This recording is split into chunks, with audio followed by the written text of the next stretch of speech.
Please let me know in the comment section. Am I audible to all? Anyone, please?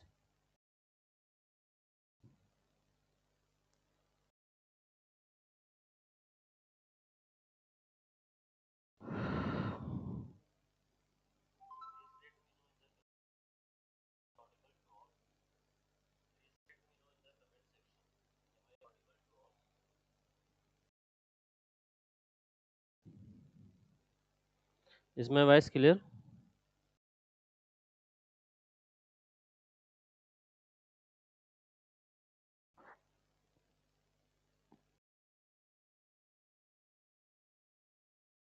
Am I audible to all?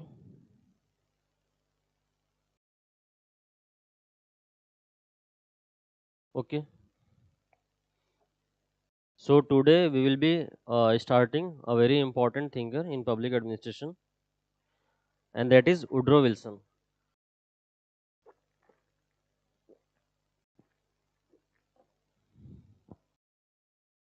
So in today's lecture, we'll be studying about the Woodrow Wilson and why he is called as father of public administration, and whether it is justified or not.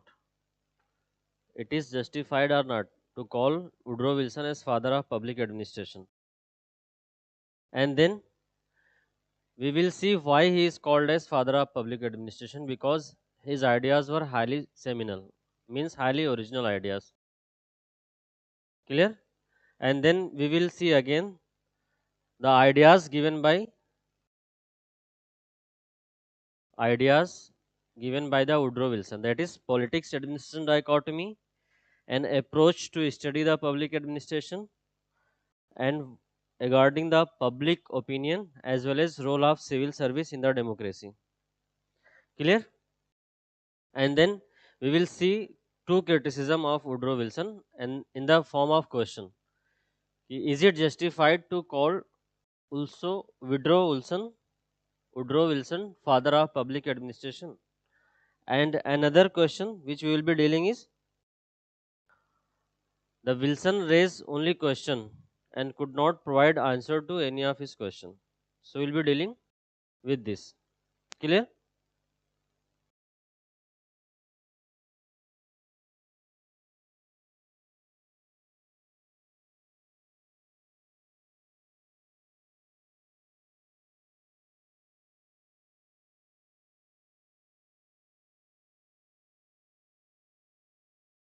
If you have any problem, then let me know, please. Is my voice audible to all, everyone?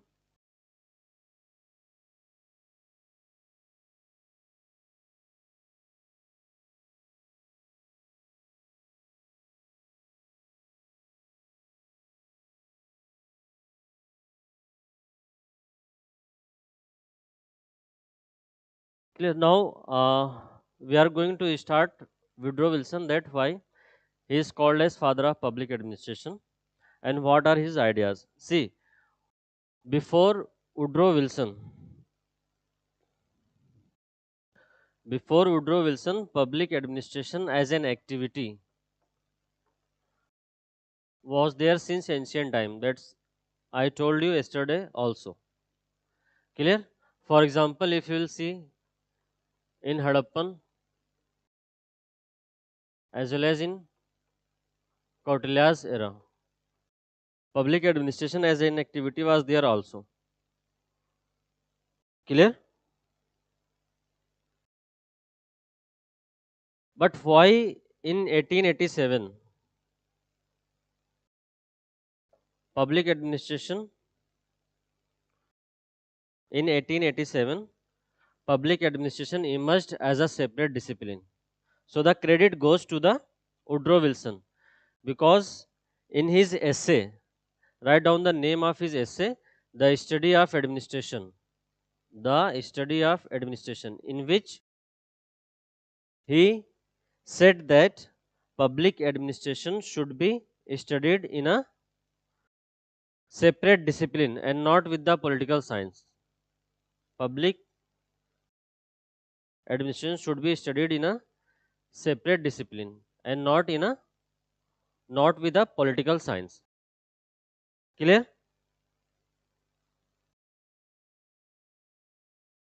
For example, he said that very important quote is that it is, according to Wilson, it is easy to frame a constitution than to run a constitution. It is easy to frame a constitution than to run a constitution. By this statement, what he wanted to say? He wanted to say that it is very easy to frame a constitution or to frame a law, but for its running, for its implementation, we need a special body, and that is administration. So, administration should be studied thoroughly. For example, if you want to give example, then you can give the examples from case of India. See, in India, we say there is constitutionalism. Constitutionalism means limited government, or the government run in democracy in the limited manner. So that is constitutionalism. Clear? But actually, through constitution, we wanted to ensure constitutionalism. But in actual, there is constitutional formalism. Constitutional formalism. What is meaning of constitutional formalism? Means there is constitution, there are provisions written in the constitution, but in actual their working is different. They are not able to achieve the intended objectives. Clear?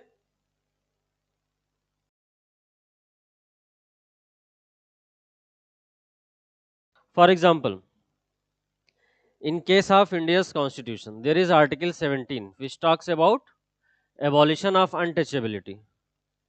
But still we say that despite having the constitutional article, despite having the act, we are still not able to eradicate the untouchability from India totally. So for this we need a separate discipline, that is public administration. And the work of administration will be to execute or to run the constitution, to implement the policy. And that's what emphasized by the Woodrow Wilson in 1887 in his essay. Clear? And that's why he is said as the father of public administration, because he was the person who gave the idea to study the public administration as a separate discipline. Clear? But when we go with the activity, then there are many thinkers. Since ancient times, many books since ancient times, in modern period also, in medieval period also, who emphasized on the public administration, but they emphasized only as a part of activity or as a part of political science. Clear? So you can write down a question that is very important and asked by the UPSC. Clear? Write down the question. To call Woodrow Wilson the father of public administration, to call Woodrow Wilson the father of public administration would be gross injustice, would be gross injustice, who have contributed immensely, who have contributed immensely to the discipline of public administration, to the discipline of public administration before Wilson, before Wilson. So to answer this question, in the body of answer, see, the question is that it would be injustice with the other thinkers who have contributed in the public administration before Wilson. If you are calling Woodrow Wilson as father of public administration, then would it be injustice to the other thinkers who have contributed in the field of public administration? So you have to give few names and few ideas of the thinkers who have contributed in the public administration. Clear? For example, if you go into the ancient time, I am telling you the structure of this answer. If you go to the ancient time, clear? So in the Mahabharata, Ramayana as well as Kautilya,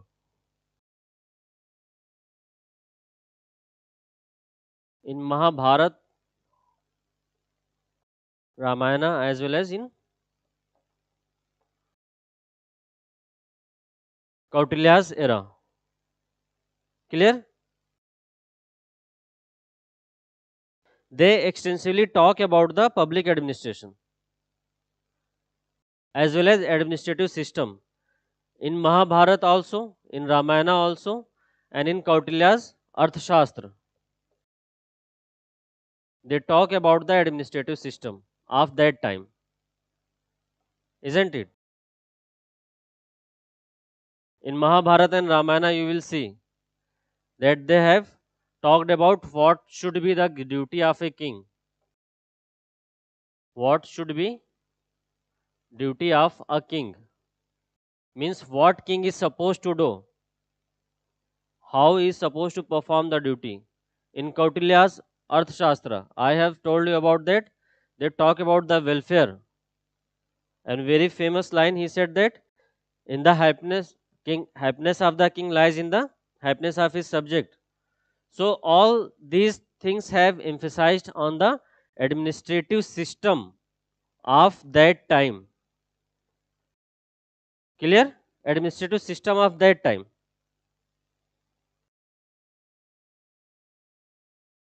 And when you will come to the medieval period,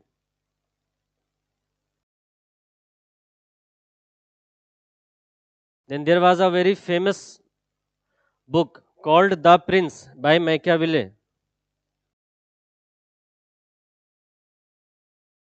The Prince by Machiavelli. He has written the book called The Prince, in which he talked extensively about the administration, about the pragmatic or practical administration. Clear? And a famous book of Aristotle.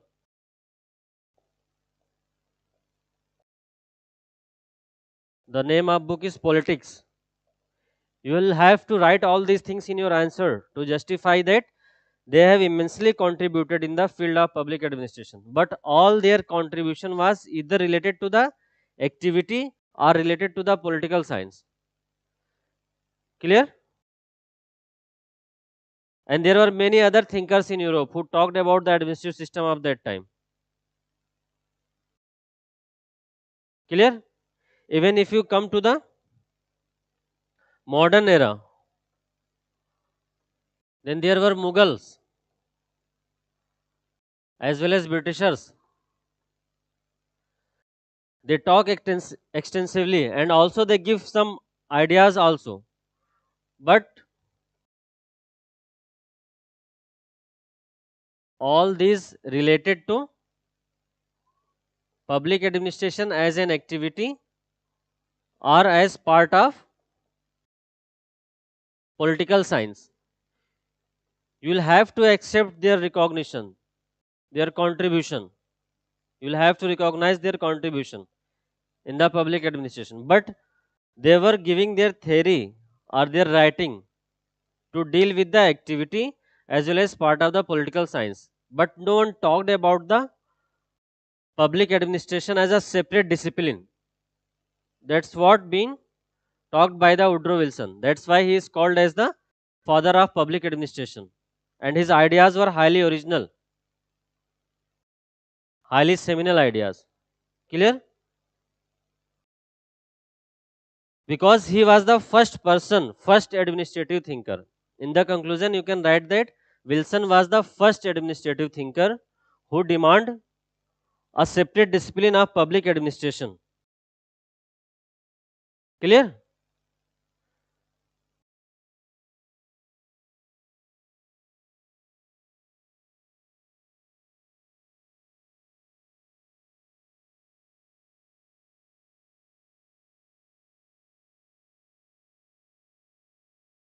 Now come to the next topic and next idea, that is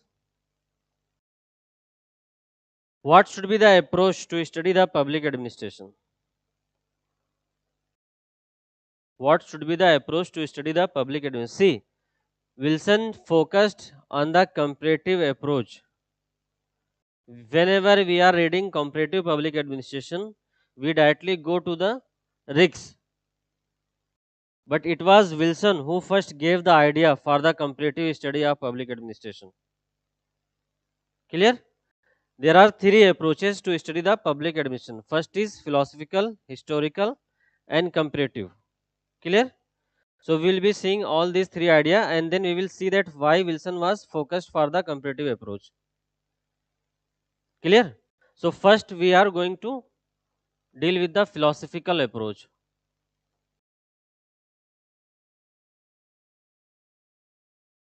Philosophical approach. See, in philosophy, there is everything which is related to what should be. What should be. Yeah, what ought to be.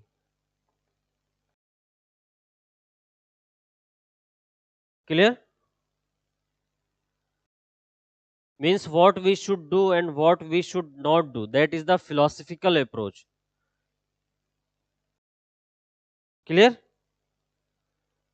For example, if we go again in the Mahabharata or Ramayana, then that was the philosophical approach. What was the philosophical approach there? Ki what should be the duty of the king? What should not be done by the king? So in philosophical approach, there is a kind of idealism. There is a kind of idealism in the philosophical approach. Clear?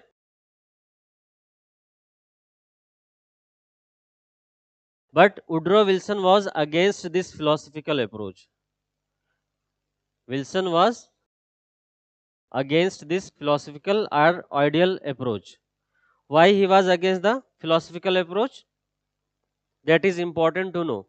Why Woodrow Wilson was against the philosophical approach? Because according to Wilson, philosophical approach never talk about pragmatism. Philosophical approach never talk about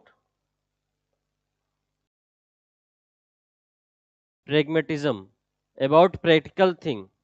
They always talk about ideal things which are nearly impossible. Philosophical approach never talk about the pragmatic thing, about the practical thing. They always talk about idealism, what should be and what should not be. That's why Wilson was against this approach to study the public administration. He was against the philosophical approach. Clear? Now come to the next, that is historical approach.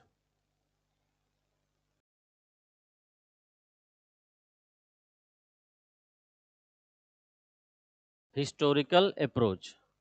See, simultaneously make short notes for your own revision. Clear? That is important. So according to the historical approach, Wilson said that we should learn from the history. Learn from history and should not repeat mistakes. Should not repeat mistake. That is historical approach. Wilson was in the favor of historical approach for the study of public administration. Why? Because he said that we should learn from the history and should not repeat those mistakes again. Clear? For example, we can take good examples. We can take good examples from Mauryan administration. We should study the Mauryan administration and take good example and good practices from here to implement in the present scenario. Clear? We should take the positive things from here, from the Mauryan administration. That's why Wilson focused.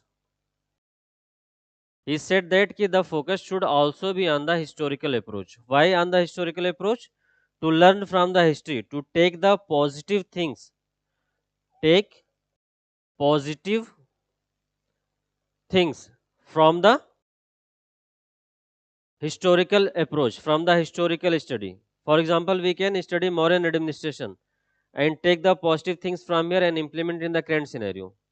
So he was in the favor of historical approach. Ki puppets should be studied in the historical approach also.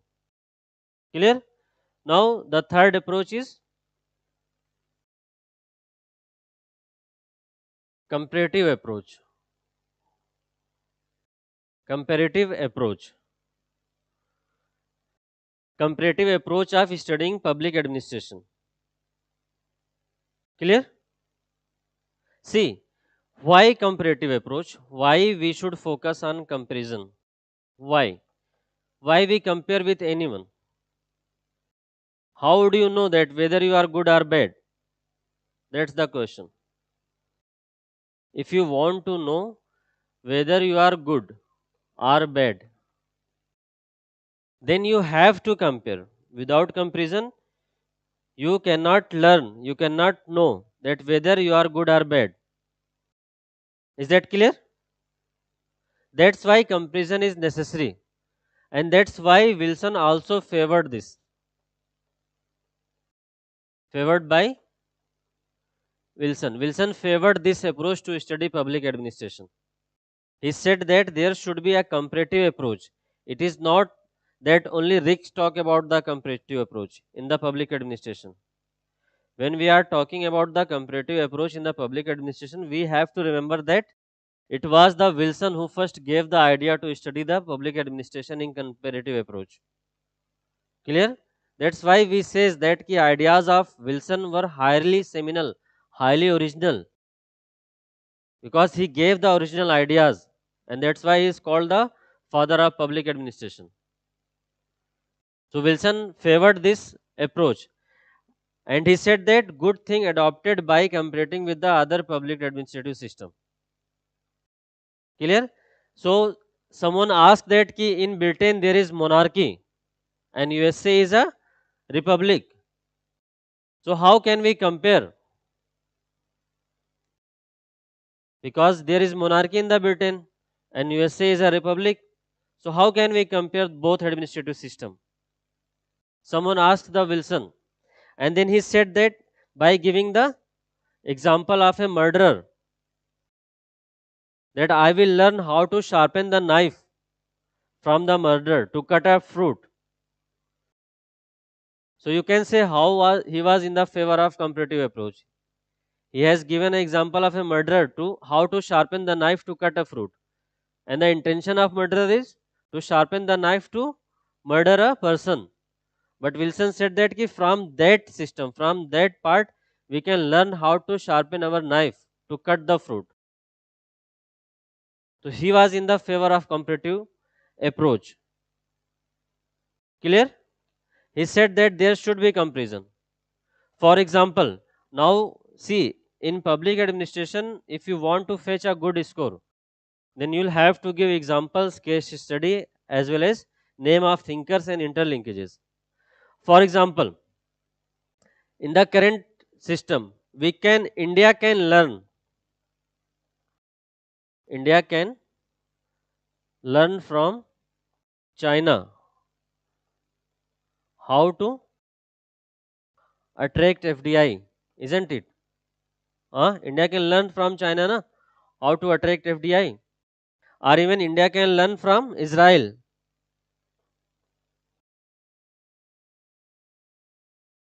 What we can learn from Israel? India can learn the techniques of water conservation from Israel. Water conservation from Israel. So you have to give these examples in your answer also. That's the way to fetch good marks in the public administration. You will definitely improve your marks, 1 or 1.5 marks in every answer, if you will give examples and the name of thinkers as well as interlinkage from paper 2 and paper 1. Clear? So Wilson was in the favor of this comparative approach of public administration. Is that clear? Now come to the next idea, and that is the public opinion.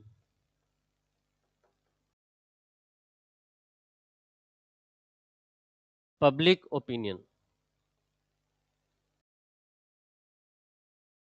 See, Wilson was very much aware about the working of the bureaucracy, about the dysfunction of bureaucracy. He was aware that it is possible that bureaucracy might behave like a dictator. He was very well aware about that system. It is possible that bureaucracy might behave in a dictatorial manner. Clear? Because they are intransient and they are not accountable. See, I have told you that ki bureaucracy is intransient. Intransient means they are permanent as well as they are not accountable to citizen. So it is possible that they may behave like dictator. Clear? So how to curb this tendency of the bureaucracy to behave like a dictator? How to curb the tendency of bureaucracy to behave like dictator? So Wilson said in the answer of this question ki how to curb the dictatorial tendency of bureaucracy. He favored that, he said that public opinion should be taken. Public opinion should be taken. For what? To evaluate the performance of bureaucracy. To evaluate the performance of bureaucracy. He said that to curb the dictatorial tendency of the bureaucracy, public opinion should be taken to evaluate the performance of bureaucracy. Clear? But at the same time, he was also aware that if we will take public opinion regarding the evaluate the performance of bureaucracy, then if you will take public opinion, then it is possible that it may hinder the autonomy. It may hinder autonomy. It may hinder autonomy of the bureaucracy. Clear? He was fully aware. So he said that public opinion should be taken in a manner that it should not hinder the autonomy of bureaucracy. He was in the favor of public opinion by the public for the evaluation of performance of bureaucracy. Clear? But at the same time, he was aware that this opinion taking might be hindering the autonomy of the bureaucracy. So he said that public opinion should be taken in such a manner that it may not, yeah, it should not hinder the performance or autonomy of the bureaucracy. Is that clear? Now come to the next and last idea of the Wilson. That was the role of civil service in a democracy. Role of civil service in democracy. What should be the role of civil service in a democracy? See, Wilson said that there should be specialist when we will be dealing personal administration. We will also studying personal administration in paper 1 as well as civil service in Indian paper 2. Then at that time we can give the example of specialist, that Wilson was also in favor of specialist in the administration. Clear? He said that civil servants should be specialist in the administration. They should be specialist in the administration. See, that's why he was in the favor of politics administration dichotomy. Because he knew that ki politicians are immature administration. They do not know the complexities of the administration. They do not know the technicalities of the administration. That's why he said that ki there should be a specialist in the administration who see the administration, means civil servants should be a specialist in the administration. Clear? Because he believed that ki administration is a technical activity. Administration is a technical activity and politicians are immature. Politicians are immature administrator. That's why he favored the specialist and said that civil servants should be specialist in administration to effectively and efficiently perform the technical activity of the administration. Clear? And that's why for this system to have specialist in the administration, he was against spoil system. He was against spoil system. See, what is spoil system? I have told you yesterday. Spoil system means appointing those person as bureaucrats or administrator or who have close proximity with the chief executive. For example, President in USA appointed their close relatives, their close friends as their executive, as their representative to perform the function of administration. So Wilson was against this spoil system.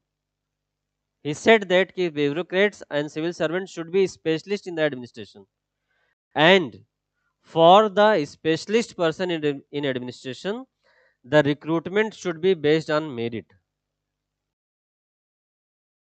Recruitment should be based on merit.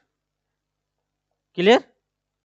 That's why he emphasized on the merit based recruitment. He said that administration should be based on the merit.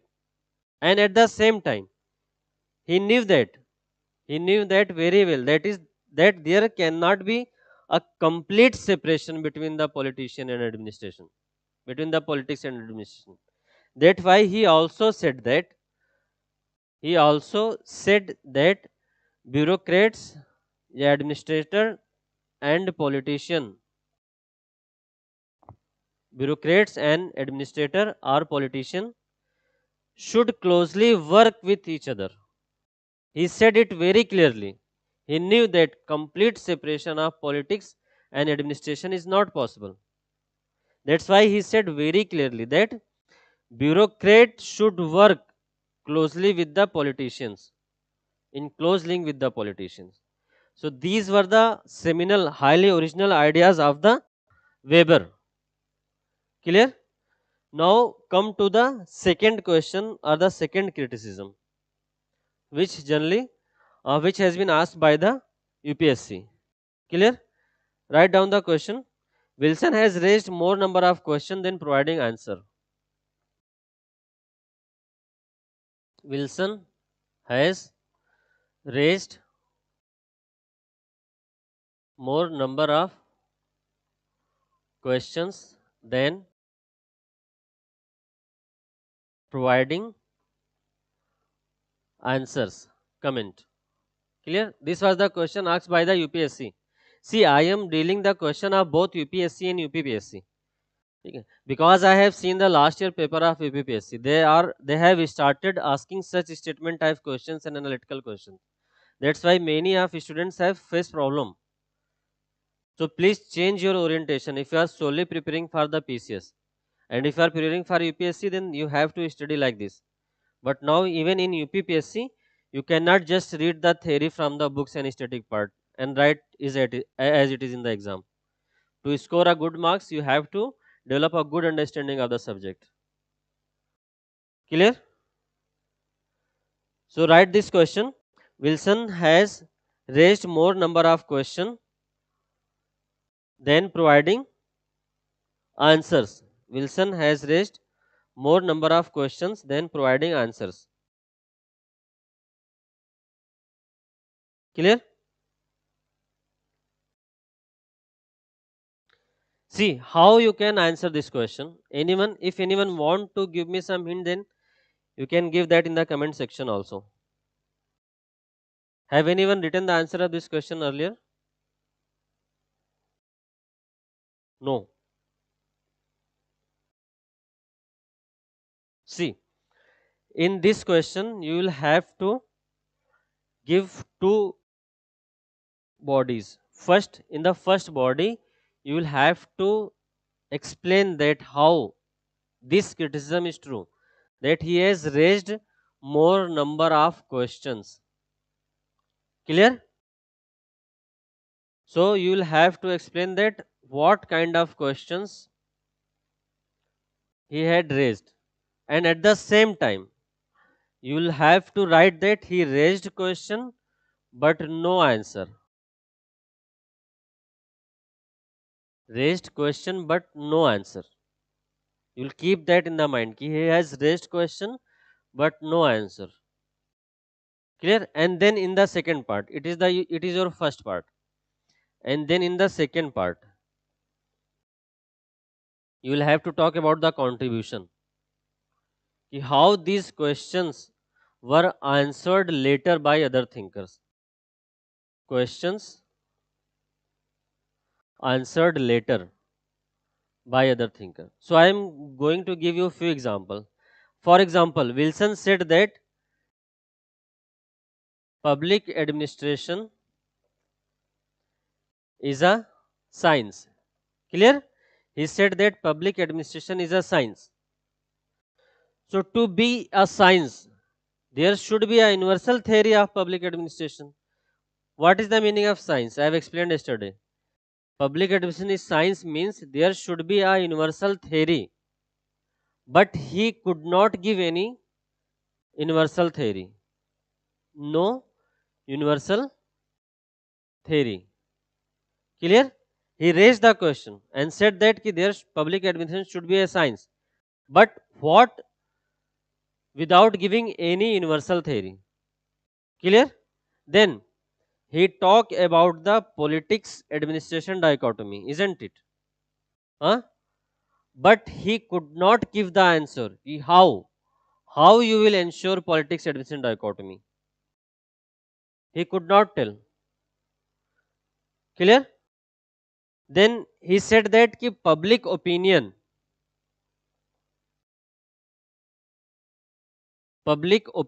should be taken in such a manner that it should not hinder the autonomy of bureaucrats, autonomy of administrator. But again, he could not give the answer. He could not answer that how it can be done. He had take the opinion of public as well as to protect the autonomy. Because it is well known that if you take the opinion of public, then there will be hindrance in the autonomy of administrators. Clear? Again, he said that there should be efficiency maximization. Efficiency maximization. But again, he could not give the answer how. How to maximize efficiency? He could not answer. How to maximize efficiency? Clear? And again, he said that follow comparative approach. Follow comparative approach. But again, he could not tell how to follow comparative approach. Clear? See, so he has raised many number of questions. This should be done, this should be done, this should be done. But he could not give the answer of anyone. So he just raised the number of questions and could not provide the solution to anyone. Clear? That is the first part of the question. Now come to the second part. Second part, you have to tell about the contribution of Woodrow Wilson.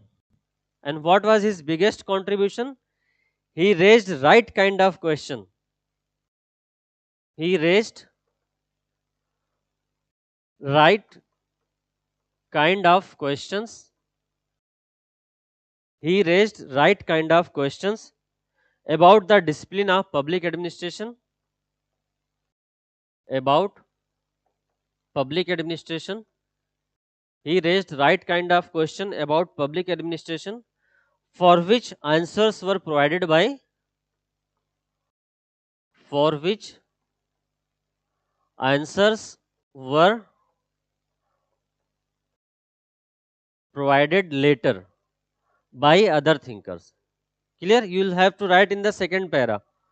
He raised right kind of question that was needed for the public administration as a discipline, for which answers were provided by the thinkers of by the later administrative thinkers of later era. Clear? For example, he talked about the politics administration dichotomy. Clear? And the solution came in the form of Weberian bureaucratic theory. Weberian theory. See, that's the interlinkage which I was talking about. You will have to interlink the one thinker with another thinker to complete your answer. Clear? So, in Weberian bureaucratic theory, Weber came out with the administrative nature of the bureaucracy and said that bureaucracy is responsible only for the executive and only for the execution of the program and policy. That's what Wilson was talking about. Clear? He also talked about the comparative approach but could not give the answer. The solution was provided by the Riggs. Riggs gave a complete theory of comparative public administration, isn't it? Clear? Then he said that public administration is a science but could not give the universal theory. The solution came in the form of later thinkers, later administrative thinkers. For example, scientific management theory given by the Taylor.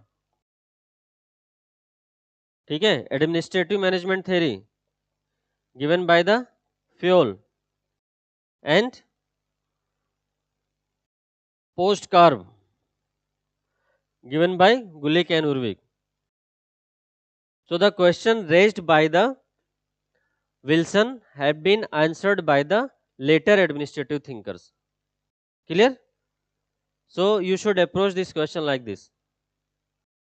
Any doubt? So you can ask me in the comment section or by messaging at my personal number. Clear?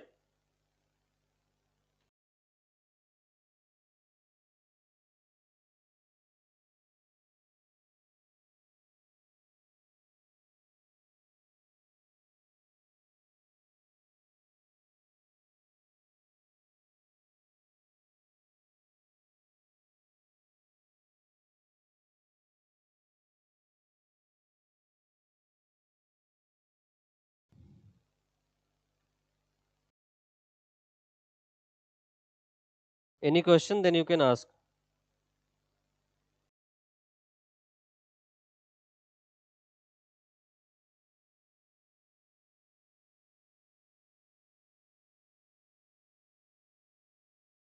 See, now come to the next topic, and that is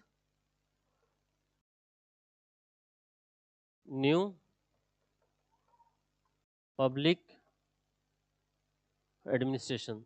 See, write the answers of question which I am giving you in the class. And if you have any doubt, then you can, if you have my personal number, then you can call me at my number or message me. I will call you whenever I will get the time.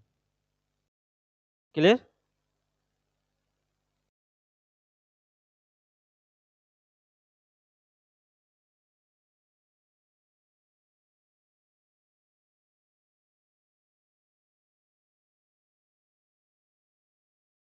Now come to the new public administration. In this section, we will first see how new public administration emerged. Clear? How it is different from the traditional public administration. Clear? What are its 5 goal and 3 anti goal? And in the end, we will see the criticism in the form of question. So I am going to dictate you the question first so that you can have an idea. So write down the question. Write that NPA was criticized as an old wine in a new bottle. NPA was criticized as an old wine in a new bottle. Clear?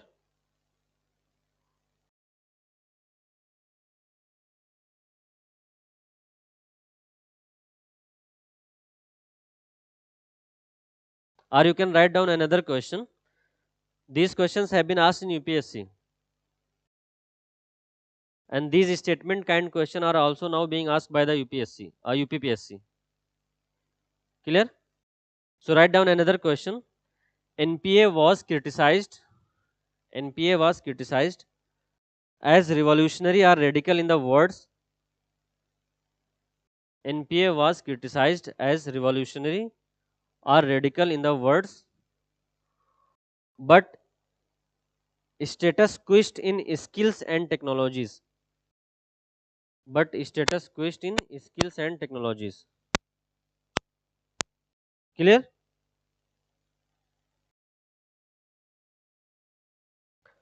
So we will be dealing with this question.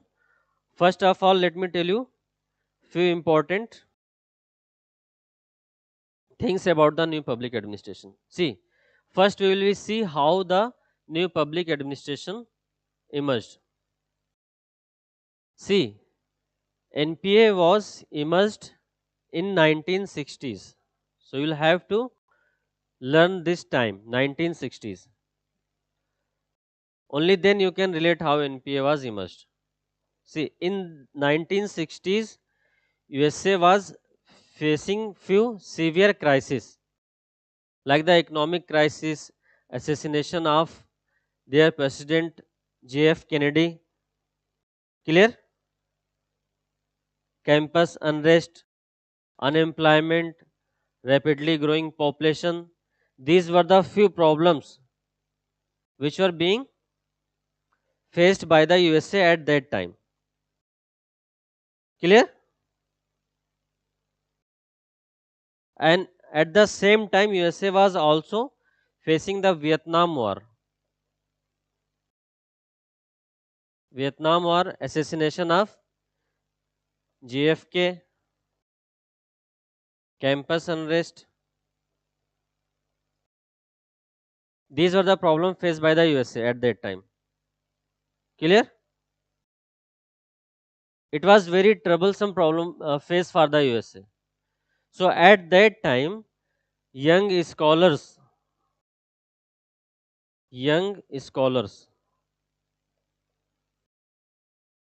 below age 35, they criticized the traditional public administration for all these problems faced by the USA. And they called a conference in Minnowbrook under the patronage of Dwight Waldo. Clear?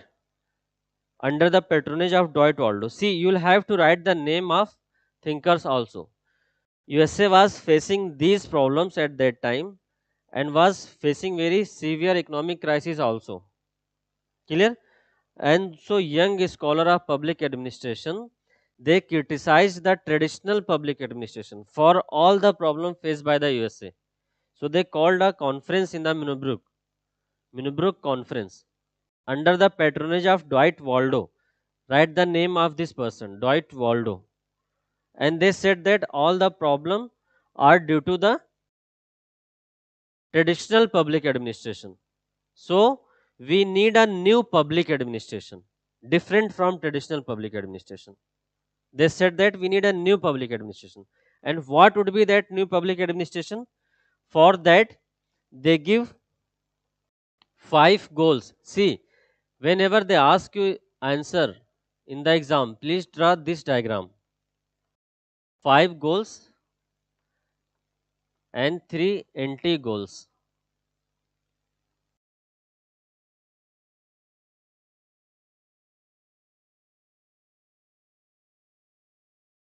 Clear?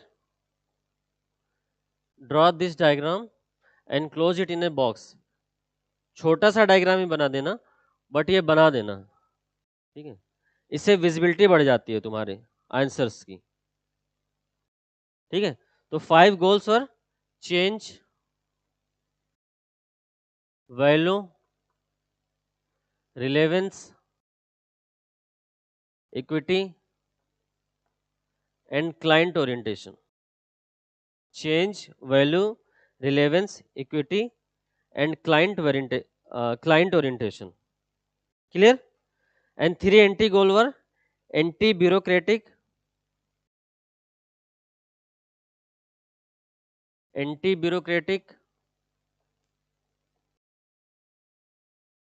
anti-bureaucratic, anti-positivist and anti-technical.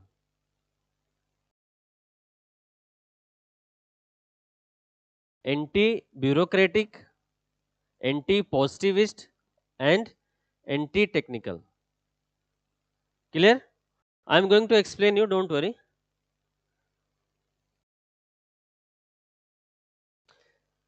See, they said at the same time draw a table, clear, of NPA and traditional public administration. You will automatically get the difference. They can ask you to compare the new public administration with the traditional public administration, or how new public administration is different from traditional public administration. Clear? So, first of all, they focus on the change. Focus on the change. They said that the objective of public administration should be to bring the change. Objective of public administration should be to bring the change. Clear? So here new public administration is focused on the change, where traditional public administration was status quo. Remember the Weber. See, that's how you will create the differences. They focus on the change, that bureaucracy should work in a such manner that it should bring the change, and also bureaucracy should also change itself if there is any change in other subsystem. For example, see, you can give here the example of 73rd and 74th constitutional amendment. So what is the change? Here the change is the decentralization, yeah, grassroots level democracy. Clear? And then again, they said that to bring this change, bureaucrats should have right kind of values.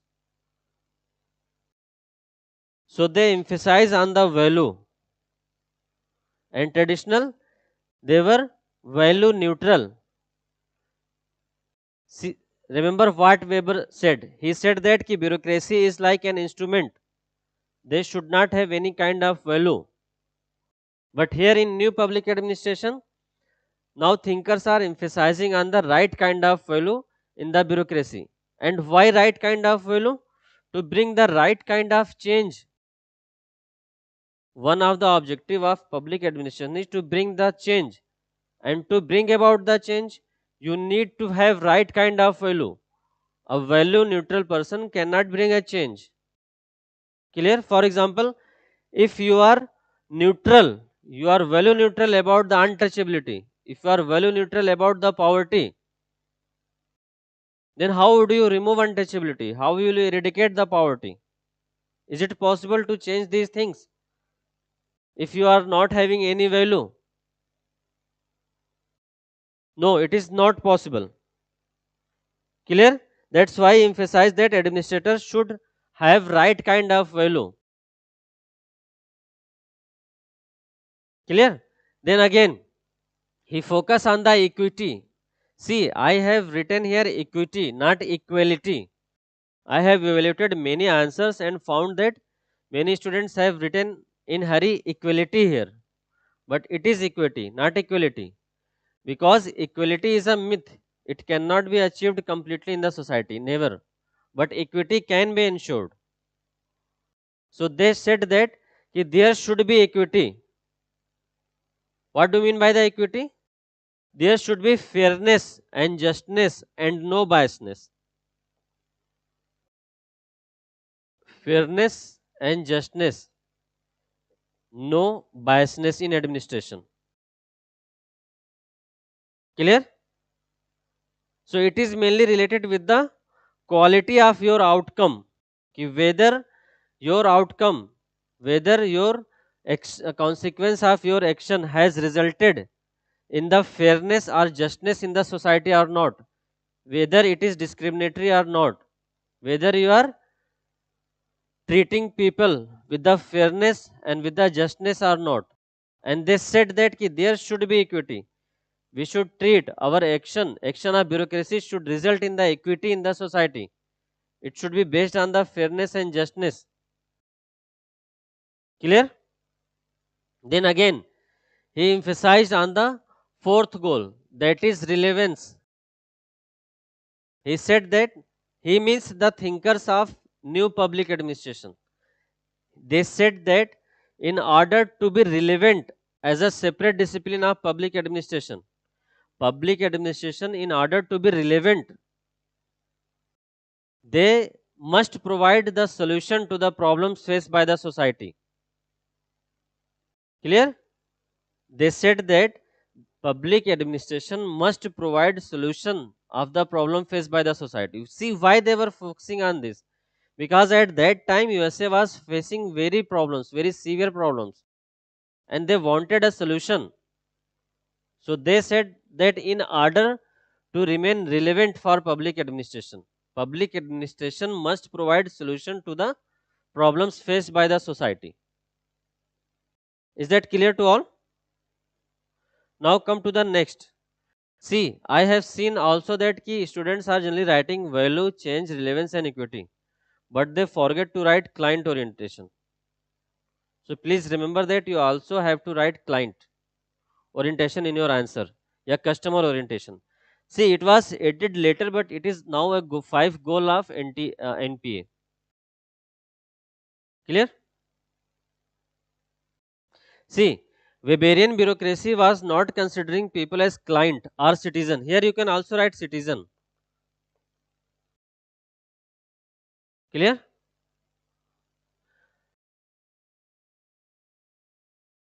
Weberian bureaucracy has ignored people as a citizen.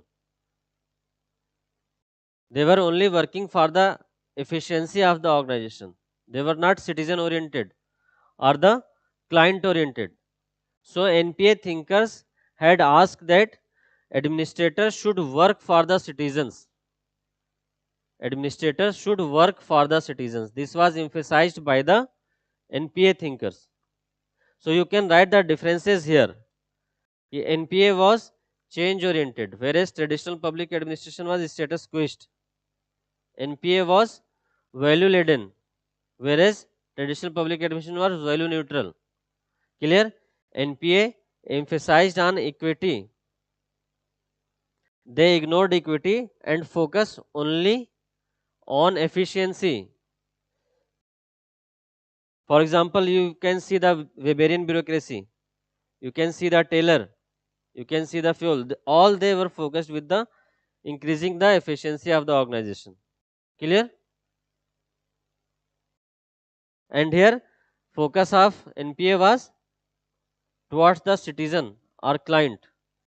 And here in traditional public administration, they focus towards organization only and not on the client. So you can write the differences in such a manner.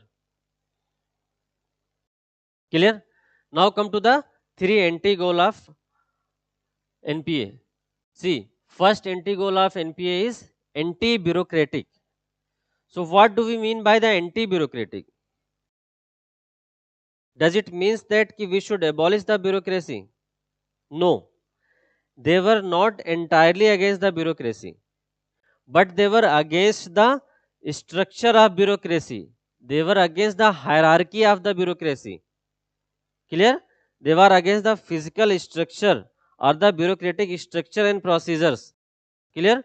For example, they were against the hierarchy. They were against the written communication because they thought that these things are leading to red tapeism, which is not good for the society.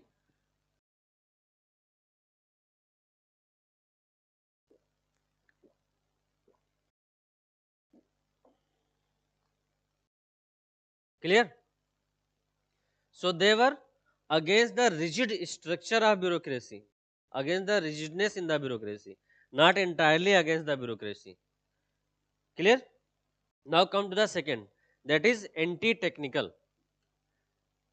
Anti-technical, or you can call this as anti-mechanistic. Anti-mechanistic. What is the meaning of anti-mechanistic? See, you can remember that classical thinkers were treating people like a machine. Classical thinkers were treating people like a machine. Clear? And there was no scope of informal organization, no scope of psychological things in the organization. Remember, I told yesterday that it was Elton Mayo who first emphasized on the psychological values of a person. Before Elton Muir, there was only physical structure of the organization in the picture. Clear? So these NPA thinkers, they were against this mechanistic approach. They did not like the machine treatment of the people, and they wanted that there should be a consideration of informal organization also, a consideration of psychological factors also. There should be a scope of communication between the peers, between the people working in the organization. There should not be strict monitoring like functional foremanship of the tailor. They were against these technical things. They were against this mechanistic treatment. Clear? And last, it was anti-positivist. Anti-positivist. What is the meaning of anti-positivist? See, first understand the meaning of positivist. Positivist means saying anything without attaching any value. Positivism means in public administration, positivism or positivist means saying anything without attaching any value. Without attaching any value. If you are saying or writing anything without attaching any value, then it is positivist. And we have seen that one of the goal of NPA was value laden. So they were anti-positivist. Means they wanted to attach value to something. They wanted to have value in the administration. Clear?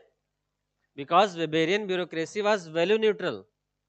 That's why they are anti-positivist. Is that clear? They focus on the value in the bureaucracy. And why they focus on the value in the bureaucracy? To bring about the positive change. Clear? Now come to the questions or the criticism of NPA. See, the first question or the criticism of NPA which I told was that it is criticized as an old wine in a new bottle. Or it is said that it is revolutionary only in the words, but it was status quo in the nature. It was revolutionary only in the words, only in the writing it was revolutionary. Otherwise it was only reformist. They were not revolutionary. And why we are saying that? Because why we are saying that ki they are not revolutionary, or they are revolutionary only in the words, but status quo in the nature, status quo in the implementation. Or we can say that ki NPA thinkers are not revolutionary but reformist. Though they tried to bring revolution in the public administration, but they could not. So maximum we can say them as reformist, not revolutionary. See the reasons why we are calling them reformist or the revolutionary only in the words, radical only in the words, not in the practical. See the first reason why we are calling them reformist and not revolutionary, because they has not come out with any solution to achieve their goals. They could not provide any solution. They only talk about this thing should be done, this thing should be done, there should be this. Clear? But they could not provide any solution. They could not give the answer, na? They were anti-hierarchical. Remember 3 anti-goal. Clear? They were anti-bureaucratic. But they could not provide answer. No solution. किस चीज का solution नहीं था? They were against hierarchy. But they could not provide solution कि what would replace the hierarchy. Clear? They were against the written communication. They were against the value neutral. But they could not provide any solution to this thing. What would replace the hierarchy? What would replace the, how you will replace the written communication? How can you run administration only on the oral communication? They could not give the solution to this question. They said that there should not be written communication in the organization, but they could not provide the solution. How can we run the entire administration only on the oral administration, only on the oral communication? Clear? And they could not suggest any alternative. They criticized the bureaucracy. No alternative to Weberian bureaucracy. They could not provide any alternative to the Weberian bureaucracy. Even they did not suggest existing change in the bureaucracy. They talk about change in the bureaucracy, na? Remember the first goal. They talk that there should be change in the bureaucracy, but they could not suggest anything in the existing bureaucratic theory. What should be there in the changes? Clear? Means they were promoted changes only in the goals and ethos of public administration. They have promoted changes only in the goals and ethos of public administration. But the tools and techniques were almost same. They could not give any tools and technique to bring the change. Is that clear? And that's why it is criticized as NPA is a old wine in a new bottle, because they have taken the content and replaced it in a new bottle.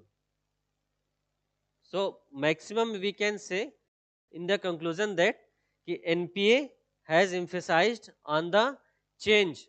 NPA has emphasized on the change or promoted change only in goals and ethos of public administration. But the tools and techniques they used to bring the change, they were mainly technical, they were mainly positivist, and they were mainly bureaucratic. Clear? So what does it mean? It means that NPA thinkers have no contribution in public administration. You cannot leave the answer here. ये सिर्फ criticize किया, answer छोड़ दिया. Clear? You will have to explain that though they are criticized, ठीक है, but we cannot completely agree with this criticism. And how you can write the contribution? इनका contribution क्या था? Clear? See, they have raised very important questions about the objectives and goals, isn't it? They have raised very important questions, na? What should be goals of the public administration? What should be the goal of administration? What should be the objectives of the administration? Yeah, what should be the objectives, goals achieved by the bureaucracy? Clear? So you can say that they have given a new dimension to the bureaucracy, a new dimension to administration, isn't it? They have given new dimension to administration. They have raised right kind of question, raised right kind of questions, isn't it? Clear?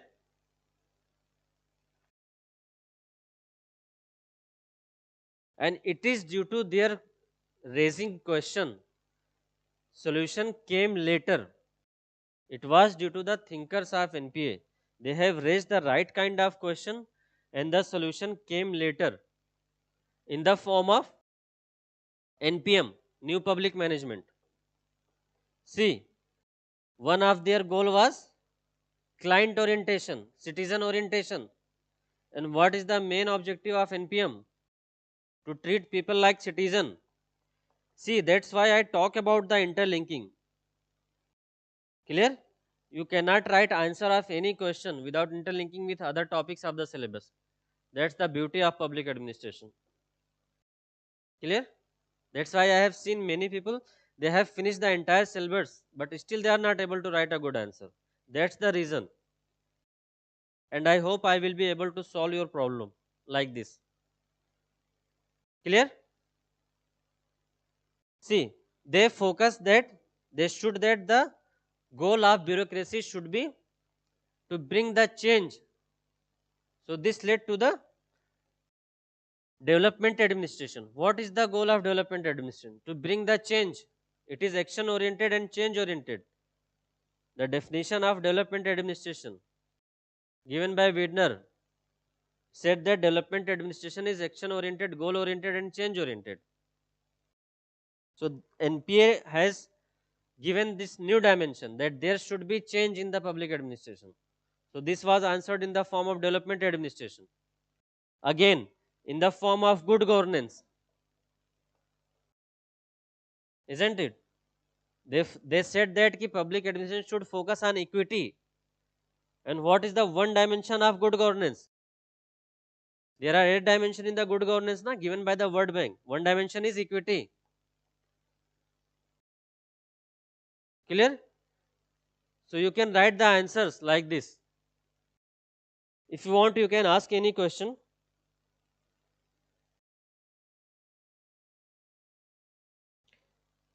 Tomorrow we will have, tomorrow is Sunday, so I will let you know whether we will be having a class or not, because it also depend on the availability of the classroom, because in this coaching other classes are also running simultaneously. Even I'll have to take the polity class also. So few teachers are taking extra classes. So I will let you know in the group that whether I'll be able to take class tomorrow or not. But whenever I will take next class, either tomorrow or day after tomorrow, then I will be dealing with the public choice theory as well as new public management. See, last year in 2021, the first question was regarding, I think first or second question. In question second in paper 1, question number 1 in question second, that was related to the public choice theory. So I will deal that question also, as well as we will focus on NPM also. And if time will allow, then I will also start Taylor. Clear? In the next class. Whenever I will be taking the class, I will inform. Yes, I can give maximum 1 or 2 lecture also here. Open for all. Okay? After that, you will have to pay. Only those people will be allowed who have paid me already. Clear? या it might be possible. हाँ, एक demo और दे सकते हैं, बस एक दो demo और दे सकते हैं, उससे ज़्यादा नहीं. Yes, you have any problem, any genuine problem, then you can message me or contact our team. Clear? Group में आप मैसेज कर दीजिए, आप पर्सनली उस नंबर पे मैसेज कर दीजिए. Yes yes. हाँ, क्लास के टाइम पे वो नंबर ही होता है मेरे पास. See, see now I am going to finish the class, and in next class we will be dealing with the public choice theory, new public management, and if time permit, we will also deal with the Taylor. Clear? So I am going to end this class.